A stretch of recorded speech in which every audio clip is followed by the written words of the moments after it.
me fijé yo antes. Dice que está en las escanas. Yo también lo quité. Esto se lo quité yo. Lo tiene mal puesto, ¿eh?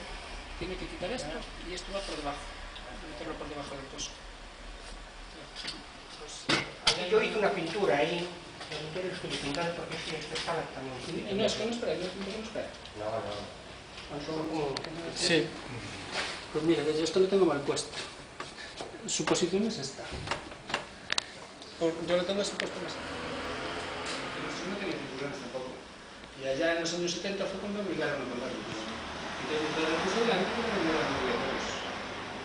Y teníamos nosotros, como bajamos el domicilio, teníamos unos domicilios perdidos. Entonces hace unos años se los pusimos detrás.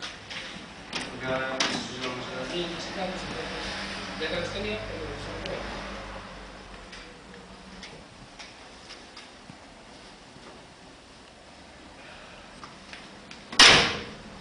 Todo el mundo le encanta. Sí, yo lo conté era... Es el cierre de puerta, lo que es el motor.